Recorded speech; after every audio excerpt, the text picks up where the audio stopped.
I find that Hmm. interesting because you are based in Nashville now. You have a lot of mainstream appeal.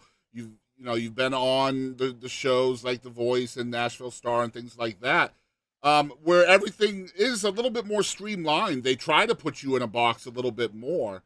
So, can you talk a little bit about the struggle there, like maybe a lack of freedom in a mainstream sense? I was very lucky because by the time I went on The Voice, I already knew who I was. I had Mhm. been touring on the highway. I knew what I wanted to wear. I knew what I wanted to say. I knew what I wanted to sing. I knew my voice enough to know what keys work well for me. Mhm. I knew my voice well enough to know what songs worked well for me. So I was really lucky that I was guiding the producers more than they were guiding me. I was Right. like, hey, this is me. I this is very my style. That's not my style. I was able to garments, even in band rehearsal, I was able to say, like, hey, what if we tried this key? Or could we try it with this structure? Or could we move the chorus here? Could we build here? So because I was already experienced, I was driving the train. Yeah. You know what I mean? Like when So it's I all went to that experimentation before that time when you were more independent that kind of gave you the experience to almost kind of give you like the dues in that room, right? Like they listened a little totally. bit more. Yeah, and I think they appreciated it. There was Yeah. no pride going on. The music director was not like, this is my way or the highway. He was very like, that's a cool idea. Let's try that. Yeah. Or he would say, like, well, that puts it out of the time limit. Or, he's working with me. It wasn't like either of us were being cocky, and because I was walking in respectfully, saying, like, hey, and I have my guitar and I'm like, this is how I feel like the structure should go. Mhm. And I spent the time in advance kind of creating that. I think he was like, that's a good idea. Yeah. Not he wasn't, yeah. So I never ever felt like I was being boxed in on The Voice. And I felt like that was really a huge competitive advantage for I me agree. Certainly was. Yeah.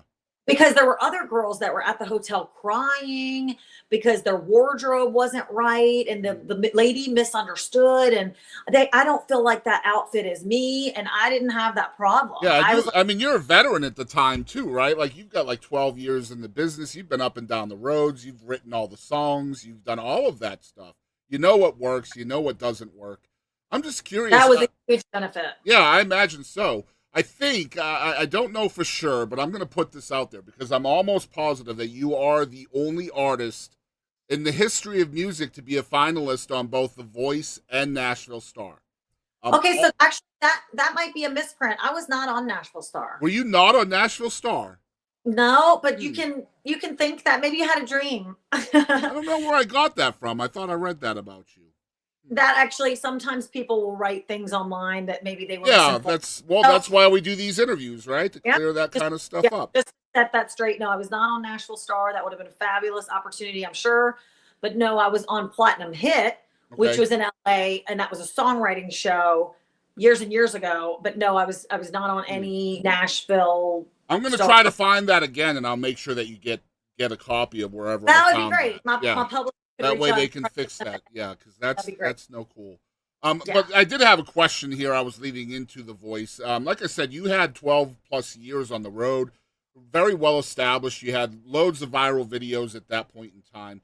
So, kind of, what was the thinking process for you as an artist to even kind of enter yourself into the voice experience at that It's funny. People that they always come up to you at the show and they'll say, "You're gonna make it." time? Hmm. It's like you're right. Like I am still playing a club. Right. Like I'll give you that. There's only 500 people here. I am still playing a club. I'll give you that all day. So we kind of had plateaued the Right. club scene. We had played the best club in Atlanta for country music. We played the best club in Nashville for music. We played the best club in Dallas for music. We had kind of figured the club scene out. Yeah. And as fun as it is, you're always pushing kind of to go to the next level. So I really wanted to take a step up the ladder and I kind of wasn't sure how, because I'm independent. Yeah. So my manager was like, Complacency can kill you as an artist, right? "Co- thank Yeah.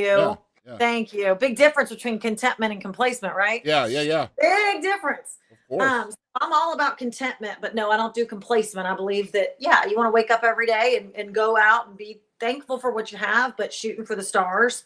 So my manager had the idea and he told me on the way to a show club in Memphis said, hey, I really feel like The Voice would be the next thing that could really Mhm. get people excited and unite Waldrup worldwide. We already had a million people that love and support my music, but those people had kind of watched me play the club scene. So it was like, let's give them something more. So when I committed to be on The Voice, I had a motto that I didn't tell anybody, especially not another contestant. And my motto was no option. And so I did everything I could the entire process with absolutely no option that anything else would get in the way. Mhm. So for that, I sacrificed big time. I didn't Yeah. go to the movie theater. I didn't go to the beach. I didn't go to Disney World.